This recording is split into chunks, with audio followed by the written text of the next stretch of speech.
हमारे पड़ोस में निम्रा का घर था। उसके वालिद एक ऑफिस में क्लर्क थे और सफेद पोश लोग थे। गुजर बसर मुश्किल से होती थी, लेकिन अपनी इज्जत का भरम रखे हुए थे। निम्रा से मेरी दोस्ती थी क्योंकि 8वीं जमात तक हम क्लास फेलो थे। फिर गुर्बत की वजह से उसने पढ़ाई को खैराबाद कह दिया। निम्रा के स्कूल छोड़ने की एक वजह और भी थी। जिन दिनों वो 8वीं जमात के सालाना पेपर्स दे रही थी, उसकी मां को डेंगू बुखार ने आ लिया। वो बेचारी अस्पताल में दाखिल हुई, लेकिन वफात हो गई क्योंकि उनके नाक और मुंह से खून जारी हो गया था। निम्रा ने मां की मौत का गहरा सदमा लिया और सालाना पर्चे ठीक तरह से ना दे सकी। इसी वजह से वो फेल हो गई। मां गुजर गई तो उसके वालिद ने दोबारा स्कूल ना भेजा। यूं वो घर बैठने पर मजबूर हो गई। वो कभी कभी हमारे घर आ जाती थी, लेकिन मैं पढ़ाई में मसरूफ होती थी, ज्यादा तवज्जो ना दे पाती, तो वो बोर होकर वापस चली जाती। उन्हीं दिनों हमारे मोहल्ले में नए किराएदार आ गए। उनका घर निम्रा के घर के ऐन सामने था। वो जल्दी से गली पार करके उनके घर चली जाती थी। जब लोग नए नए आए हों तो शुरू में आस पास के लोग जरा मोहतात रहते हैं, जब तक नए आने वालों के बारे में अंदाजा ना हो जाए कि ये कैसे लोग हैं। वो उनसे ज्यादा ताल्लुक नहीं रखते। अम्मी अब्बू ने भी पड़ोसियों से ज्यादा ताल्लुकात ना बढ़ाए। मुझे मना किया कि जब तक हमारी अच्छी तरह वाकफियत ना हो जाए और हमें उनसे इत्मीनान ना हो जाए, तुम पड़ोस में नहीं जाओगी। निम्रा जब घर आती तो मुझे उन लोगों के बारे में बताती। उसी की जुबानी पता चला कि उस घर में मां, बेटी और एक जवां साल बेटा रहता है। बेटे का नाम अरमान था और वो बहुत खूबसूरत था। उसकी उम्र 25 साल होगी। उससे छोटी बहन अजरा थी जो निम्रा की हम उम्र थी। वो 15-16 बरस की थी। उनकी बूढ़ी मां बेवा थी जो बहुत शफीक और मेहरबान खातून थी और उसका नाम मैमूना था। निम्रा खाला की बेहद तारीफ करती। वो उनकी तारीफ में जमीन और आसमान के कलाबे मिलाती तो मेरा भी जी करता कि उनके घर जाऊं, उनसे मिलूं, खास तौर पर अजरा से जो अब निम्रा की पक्की सहेली बन चुकी थी। निम्रा के घर में उसके वालिद और भाई के अलावा एक बेवा फूफी भी रहती थी जिसकी उम्र बुढ़ापे की तरफ जा रही थी।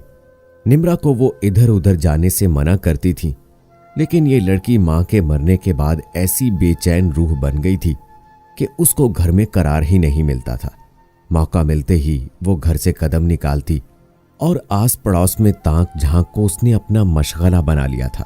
वो अब हमारे घर कम ही आती थी, मगर अजरा के घर को जैसे उसने अपना ठिकाना ही बना लिया था। वजह यह थी कि मैमूना खाला उसको बिन मां की बच्ची समझकर उस पर तवज्जो देती थी, बल्कि बहुत प्यार भी करती थी। खाना वगैरह भी खिला देती थी। अब तो खास तौर पर निम्रा दोपहर का खाना उनके घर ही खाने लगी थी। कहती थी, खाला मैमूना के हाथ का खाना लाजवाब होता है, जबकि हमारी फूफी तो बहुत ही बदमजा खाना बनाती हैं। सुबह को ही निम्रा के वालिद और भाई काम पर चले जाते थे। पीछे उम्र रसीदा फूफी रह जाती जो कमजोर सी औरत थी। वो उस लड़की को लाख मना करती कि घर से बाहर ना जाया करो, तुम अब बड़ी हो गई हो और किसी के घर रोज रोज जा बैठना बुरी बात है, लेकिन ये लड़की ना मानती। उन्हीं दिनों हमने सुना कि खाला मैमूना के बेटे को पुलिस पकड़ कर ले गई है। दरअसल वो गुंडों का साथी था। अल्लाह जाने उसने क्या जुर्म किया था कि उसको जेल हो गई। इस वाक़े के बाद तमाम मोहल्लेदार मोहतात हो गए। वो उस घराने से रब्तो जवाबित रखने से गुरेज़ां थे, क्योंकि अरमान की शोहरत ठीक ना रही थी।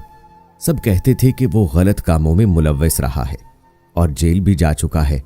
हैरत की बात यह थी कि वो शक्लो सूरत से निहायत शरीफ नजर आता था और बिल्कुल मुजरम पेशा नहीं लगता था। उसका रवैया भी अच्छा था, मुहज्जब लहजे में बात करता था। ताहम बद अच्छा बदनाम बुरा के मुसादिक एक बार शोहरत खराब हो जाए तो फिर जिंदगी भर इस खसारे को पूरा नहीं किया जा सकता। अब सभी लोगों ने उस घराने से सलाम दुआ तर्क कर दी और किनारा कर लिया, लेकिन निम्रा ने अजरा से ताल्लुक कायम रखा। उसने दोस्ती ना छोड़ी। शायद दोनों ही तन्हाई का शिकार थीं, तभी गहरी सहेलियां बन गई थीं। फूफी इस डर से अपने भाई से भतीजे की शिकायत न करती थी कि वो गुस्से का तेज था। डरती थी कहीं बेटी पर हाथ ना उठा ले। अपने तौर पर समझाती रहती थी, जिसका निम्रा पर कोई असर ना होता। अरमान को घर वाले मुन्ना कहकर पुकारते थे। दरअसल ये नाम बचपन में उसकी माँ की वजह से पड़ा था, क्योंकि वो उसको प्यार से मुन्ना पुकारती थी। कुछ दिनों बाद निम्रा हमारे घर आई तो उसने बताया कि मुन्ना जेल से छूटकर आ गया है। उसके किसी दोस्त ने जमानत दे दी थी। उसने ये भी बताया कि वो बहुत अच्छा इंसान है। इसी वजह से उसे मुन्ने से हमदर्दी हो गई है, क्योंकि नाहक दुश्मनों ने उसको झूठे केस में फंसाकर जेल भिजवा दिया था। ये हमदर्दी फिर दोस्ती में तब्दील हो गई। वो मुन्ने से बातें करती, मुझे आकर बताती कि मुन्ना मेरा बहुत ख्याल रखता है, मेरी बहुत इज्जत करता है, यूं लगता है जैसे वो मेरा अपना हो। जब उसके मुंह से ये अल्फाज सुने तो मेरा माथा ठनक गया और मैं खौफजदा हो गई कि ऐसे शख्स से बेवकूफ निम्रा ने दोस्ती क्यों कर ली है, जो एक से ज्यादा बार जेल जा चुका है और अब भी जमानत पर रहा है। खैर, ये सिलसिला चलता रहा। खाला मैमूना और अजरा अगर ना होती, किसी रिश्तेदार के यहाँ या बाजार वगैरह जाती तो निम्रा की बन आती। वो लपक कर उनके घर जा घुसती जहां मुन्ना होता और वो होती। अल्लाह जाने वो उस वक्त को कैसे गुजारते थे, लेकिन बहरहाल बुरे कामों का अंजाम बुरा ही होता है। मुन्ने का केस चल रहा था, फैसला उसके खिलाफ आ गया और जमानत मनसूख हो गई और वो सजा भुगतने जेल चला गया। उधर निम्रा पर बदनसीबी ने वार कर दिया। मुन्ने से मोहब्बत के खेल ने उसको बदनामी के आखिरी किनारे तक पहुंचा दिया। जब वो बुरी हालत में चकराकर गिरने पड़ने लगी तो फूफी का दिल बैठ गया।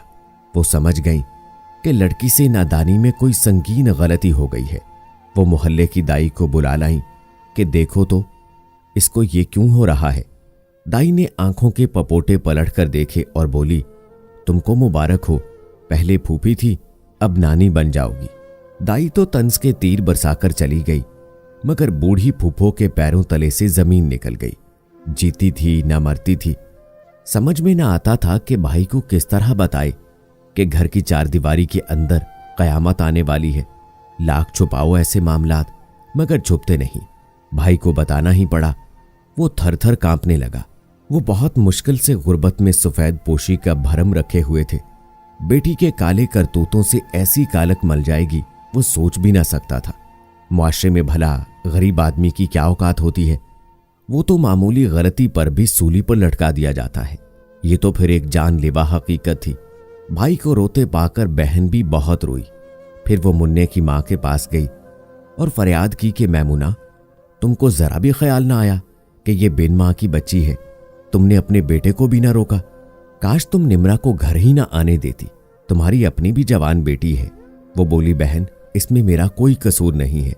मैंने तुम्हारी लड़की को कई बार रोका था, लेकिन ये खुद हमारे घर दौड़ी चली आती थी।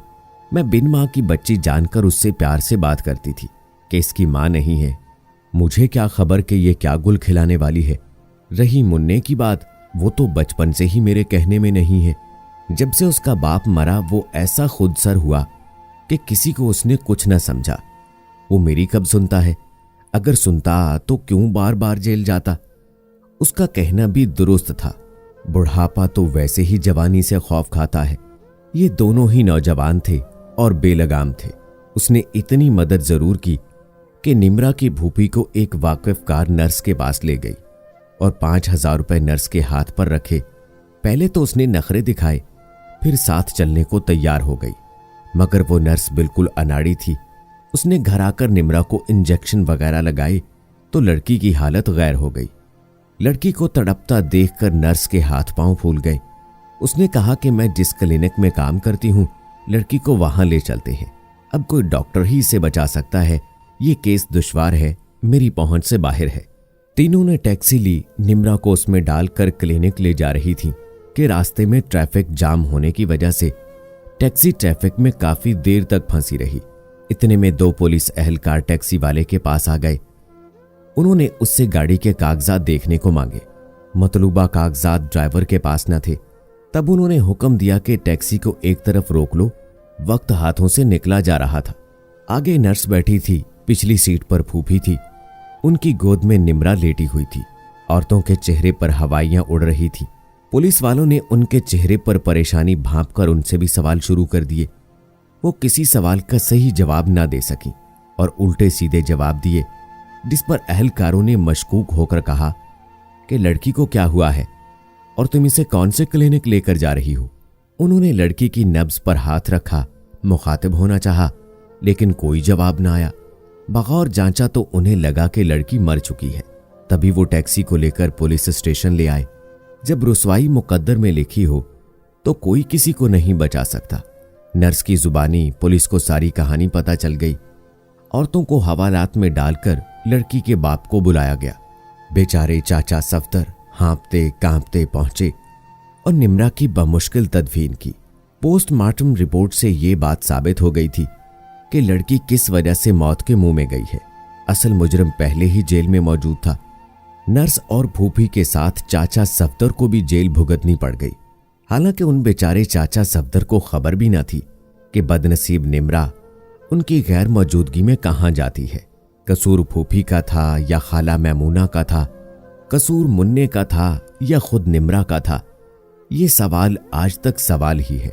लेकिन किसी का तो कसूर था, उनका जिन्होंने गफलत से काम लिया, या फिर नादान जवानी को कसूरवार ठहराया जाए, जिसकी वजह से निम्रा अपने जज्बात पर काबू न रख सकी और मौत की वादी में उतर गई। आज भी मुआशरे में ऐसे वाकयात होते रहते हैं। रोजाना अखबारात और टीवी पर ऐसी खबरें भी गर्दिश करती रहती हैं। अल्लाह से दुआ है कि अल्लाह लड़कियों को होश के नाखन दे और बुजुर्गों को वो सूझबूझ अता करे जिससे काम लेकर वो गफलत बरतने की बजाय अपने बच्चों की इज्जत और इस्मत की हिफाजत कर सके। तो दोस्तों, इस हवाले से आपका क्या कहना है? आप अपनी राय का इजहार कमेंट बॉक्स में जरूर कीजिएगा। मजीद ऐसी वीडियोस देखने के लिए मेरे चैनल को सब्सक्राइब करें और अपने दोस्त राव कमर रिजवान को अगली वीडियो तक इजाजत दें। अल्लाह हाफिज।